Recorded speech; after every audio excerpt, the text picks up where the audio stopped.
గురుగారు, ప్రతి ఒక్కళ్ళలో ఈ మధ్య కాలంలో నరాలకు సంబంధించిన సమస్యలు ఎక్కువైపోయాయి. మరి ఈ నరాలు చచ్చి పడిపోవడము, నర్వ్స్ కి సంబంధించి రకరకాల షివరింగ్ లాంటి ప్రాబ్లమ్స్ రావడం, దీనికి సొల్యూషన్స్ ఏమున్నాయంట? ఇది అంటే మన శరీరం 12 మండలాల వ్యవస్థతో పనిచేస్తూ ఉంటుంది.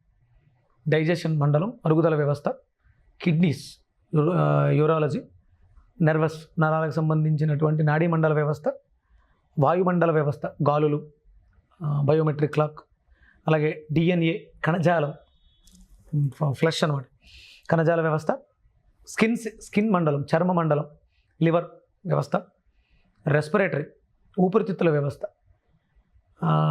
లింఫాటిక్ అనే ఒక వ్యవస్థ ఉంటుంది, lymphoma, bone, hormonal, energetic, exocrine, circulatory.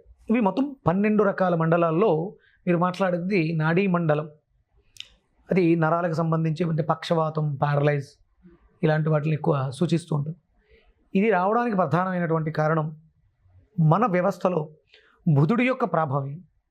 బుద్ధి అంటే ఆధ్యాత్మికంగా తీసుకుంటే బుధుడు. అమ్మా, ఇప్పుడు నేను గర్వంగా ఫీల్ అవుతాను, ఆధ్యాత్మికము ఆరోగ్యము రెండు వేరు కాదు. నా అదృష్టం ఇవి రెండు, నేను 2 కాంబినేషన్లు చెప్పడం వల్ల ఏమో ఇంత త్వరగా నా కుటుంబ సభ్యులకు దగ్గర అవ్వగలిగా. ఏదో ఒక ఆధ్యాత్మికం గురించి ఇప్పుడు చాగంటి కోటేశ్వరరావు గారు మాట్లాడమంటే ఆధ్యాత్మికం గురించే మాట్లాడతారు ఆయన, అద్భుతమైనటువంటి ప్రవచనం. ఆరోగ్యం గురించి వస్తే ఆయన మీరు డాక్టర్ని ఆశ్రయించాలి అంట. మనకి అష్టాదశ పురాణాలు ఉన్నాయి కదా, అందులో గరుడ పురాణం కానీ భవిష్యోత్తర పురాణంలో ఆయుర్వేదం గురించి ఉంటుంది. పురాణం కదా, దైవికం గురించి, భక్తి గురించి, భగవంతుడి గురించి చెప్పకుండా అందులో ఆయుర్వేద వైద్యం, మూలికల గురించి ఎందుకు చెప్పారు? మీరు పరిపూర్ణమైనటువంటి ఆరోగ్యంగా ఉంటేనే ఆధ్యాత్మికంగా అభివృద్ధి చెందగలుగుతారు. ఆత్మ ఆధ్యాత్మిక వైపు వెళ్తుంది, శరీరం ఆరోగ్యం మీద వెళ్తుంది. ఈ ఆరోగ్యం బాగుంటేనే ఆధ్యాత్మికలో పరిణితి సాధించగలుగుతారు. మనసు ప్రశాంతంగా ఉంటేనే మనం ఏ పనులనే చేయగలం. మనసు ప్రశాంతంగా ఉండాలంటే ఈ శరీరం బాగుండాలి.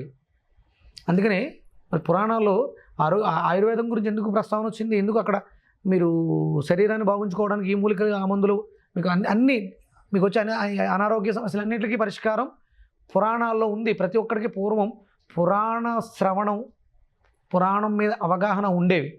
ఇప్పుడు అవన్నీ అంటే గరుడ పురాణం ఇంట్లో ఉండకూడదు, ఇలా పెట్టుకున్నాను.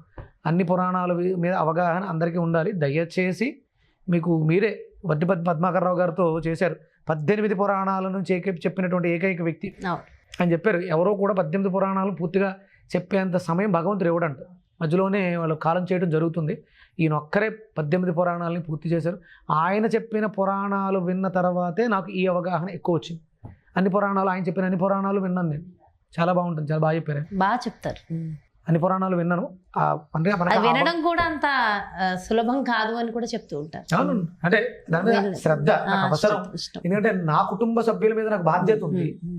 అందరికీ అంత సమయం లేదు. నేను ఒక్కడిని చూస్తే చాలు వాళ్ళకి అర్థం ఏ విధంగా చెప్పగలుగుతాను. ఇప్పుడు ఆయన పద్మాకర్రావు గారు చెప్పింది అందరికి అర్థం అవ్వాలని లేదు. నేను కొంచెం కిందకి దిగి నా వాళ్ళకి అర్థమయ్యే విధంగా ఎక్స్ప్లెయిన్ చేయగలుగుతాను. నేను అంటే ఇప్పుడు కాదు, 2006 నుంచి కూడా ఈ ఆల్టర్నేటివ్ థెరపీస్ అవగాహన, ఆరోగ్యం మీద అవగాహన తెచ్చుకోవడం మొదలుపెట్టాం.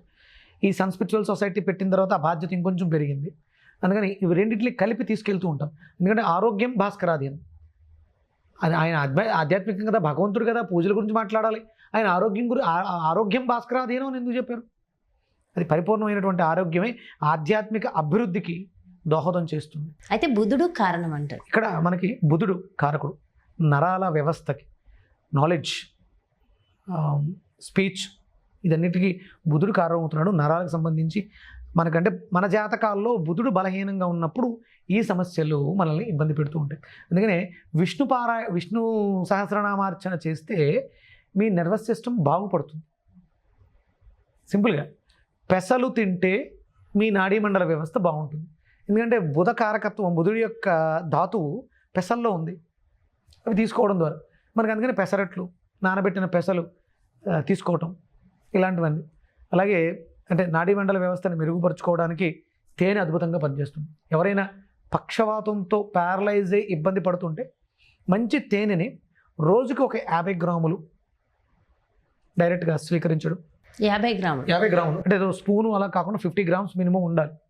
దాన్ని స్వీకరిస్తే ఈ నాడీ మండల వ్యవస్థకి ఎనర్జీ వస్తుంది. తేనె ఎనర్జీ శక్తి అద్భుతంగా వస్తుంది. తేనెని అధికంగా సేకరించడం అదే తీపి పదార్థం ఇక్కడ మనకి బుధ కారకత్వాన్ని, చెరుకు గడకి కారకుడు బుధుడు, తీపి రుచికి కారకుడు బుధుడు. తీపిని తీసుకోవడం ద్వారా అంటే అక్కడ తేనె స్వచ్ఛమైనటువంటి తీయదనాన్ని కలిగింది. రుచిని మాట్లాడుతున్నాం. మళ్ళీ పంచదార కూడా తీయగా ఉంటుంది, అది కెమికల్, పంచదార పనిచేయదు. ఇవి స్వచ్ఛంగా వచ్చినవి. ఇది స్వచ్ఛంగా పువ్వులలో ఉన్నటువంటి మకరందాన్ని కొంచెం కొంచెం స్వీకరించి తీసుకెళ్ళి దాచింది. చాలా రోజులు అది ఫర్మెంటేషన్ అయింది. వాటి యొక్క అంటే అవి చాలా రకాల ఔషధ పుష్పాల మీద వెతికి పట్టుకొచ్చింది. అద్భుతమైనటువంటి ఔషధ గుణాలు తేనెలో ఉన్నాయి. అందుకని అంత శక్తి దానికి ఉంది ఈ నరాల వ్యవస్థని మెరుగుపరుచుకోవడానికి. అందుకని మనకి పొద్దుటే నిమ్మకాయ తేనె ప్రాశస్త్యం అందుకే ఉంది. ప్రతిరోజు కూడా తేనె నిమ్మకాయ రసం తీసుకోవడం అనేది చాలా మంచిది. అది తేనె కొంచెం స్వచ్ఛమైనదే ఉండేలా విధంగా చూసుకోండి, సరిపోతుంది. ఇక మీరన్నట్టు ఎవరైతే చచ్చుబడిపోయినటువంటి నరాలతో ఇబ్బంది పడుతున్నారో వాళ్ళకి గోరుచిక్కుడు చాలా అద్భుతంగా పనిచేస్తాయి. అది అద్భుతమైనటువంటి బుధకారకత్వాన్ని స్వీకరించుంది. మన నాడీ మండల వ్యవస్థను మెరుగుపరుస్తుంది. అంటే చాలామందికి అంటే దీన్ని తృతీయ స్థానంగా తీసుకుంటాం. విక్రమ స్థానం, సోదర స్థానం, వాళ్ళలో రిలేషన్స్ బాగుండవు. అన్నదమ్ములు, అక్క చెల్లెళ్ళు వీళ్ళలో రిలేషన్స్ బాగుండవు. దానికి కారణం ఏంటంటే ఇక్కడ నాడీ మండల వ్యవస్థ డ్యామేజ్ అయింది, బుధుడు పాడైపోయాడు. అందుకని ఇవి తీసుకోవడం ద్వారా ఇక్కడ కూడా సత్సంబంధాల్లో కూడా బంధుత్వాలు కూడా మెరుగుపడతాయి. అంటే ఇప్పుడు కడుపులో మంట మీకు నాకు బంధుత్వం ఉంది, మీరు నాతో ఎందుకు మాట్లాడట్లేదంటే నేను ఏదో పొరపాటుగా మాట్లాడి మిమ్మల్ని హర్ట్ చేసి ఉంటాను. అంటే నా నెర్వస్నెస్తో, నా ఈగోతో, కోపంతో అన్కంట్రోల్డ్ వర్డ్స్ ఏవో వాడేశాను, అందుకని డిస్టర్బ్ అయ్యాను. ఇప్పుడు గోరుచిక్కుళ్ళు తీసుకోవడం ద్వారా నా నాలెడ్జ్ అభివృద్ధి చెందింది. సారీ అమ్మా, ఆ రోజు ఆవేశంలో పొరపాటున మాట్లాడేశాను, క్షమించు అని అడిగేసాను అనుకో, నువ్వేమవుతావు, నా ఫోన్లో కాదు మనవడే కదా అని కలవడానికి అవకాశం ఉంది. అంటే ఈ వ్యక్తిత్వ వికాసాన్ని వెజిటబుల్ తీసుకొస్తుంది. ప్రతి వెజిటబుల్లో కూడా ఒక గుణం ఉంది. బూడిద గుమ్మడికాయ ధైర్యాన్ని ఇస్తుంది. పిరికగా ఉండే పిల్లలు ఉంటారు కదా, వాళ్ళకి బూడిద గుమ్మడికాయ జ్యూస్ ఇవ్వండి, వాళ్ళలో ధైర్యం వస్తుంది. అంటే ఒక్కొక్క వెజిటబుల్కి ఒక్కొక్క వ్యక్తిత్వం ఉంది. అది మనలో ఉన్నటువంటి వ్యక్తిత్వాన్ని వికసింపజేస్తుంది. ఇక్కడ ఇంట్రోవర్టెడ్ గోరుచిక్కుళ్ళు అనేవి మిమ్మల్ని 10 మందిలోనూ కలిసే విధంగా చేస్తాయి. ఆ నెర్వస్నెస్, నాకు కొంచెం నెర్వస్ ఉందండి, నేను మాట్లాడలేను, గోరుచిక్కుడు తీసుకోవడం ద్వారా ఆ నెర్వస్ పోయి మాట్లాడే, అంటే ఎక్కడ ఎలా మాట్లాడాలో, ఏ సందర్భానికి ఎలా రెస్పాండ్ అవ్వాలో తెలియజెప్పేవి గోరుచిక్కుడు. జ్యూస్ తీసుకోవడం ద్వారా ప్యారలైజ్ అయ్యి మంచంలో ఉన్న వాళ్ళు కూడా రికవరీ అయ్యే అవకాశం ఉంటుంది. గోరుచిక్కుడు ఒక 10 తీసుకొని ఒక నిమ్మకాయ. ఎందుకంటే కర్మ చేయడం ద్వారా శిక్ష, మంచంలో ఉండడం అంటే అంత ఈజీ కాదు. అన్నీ తినగలిగి చూడగలిగి చేతులు కాళ్ళు కలపలేని స్థితి అది. అందుకని ఆ కర్మకారకుడు శని కాబట్టి నిమ్మకాయని గోరుచిక్కుల్ని కాంబినేషన్ కలిపి ఒక 3 తమలపాకులు నాడీ మండలం, అది మనకి దిక్సూచిలా ఉపయోగపడుతుంది. ఈ 3 కాంబినేషన్ రెగ్యులర్గా ఉదయం, మధ్యాహ్నం, సాయంత్రం 3 పూట్ల జ్యూస్గా తీసుకుని సాత్విక ఆహారాన్ని అంటే పెసరపప్పు, పెసలు వీటిని ఆహారంగా ఇవ్వడం ద్వారా ప్యారలైజ్ ఉన్న వాళ్ళకి, నరాలు బలహీనంగా ఉన్న షివరింగ్ వస్తూ ఉంటుంది, వీటన్నిటికీ కూడా అది అద్భుతంగా పనిచేస్తుంది. అలాగే బీపీ రావడానికి కారణం ఏంటంటే నరాలలో మధ్యలో ఉన్నటువంటి అడ్డులు. మనం ఏం చేస్తాం, బీపీ ఉంది ఫ్లక్చుయేట్ అవుతుందంటే గుండె ఎక్కువ ప్రెజర్ చేయదు.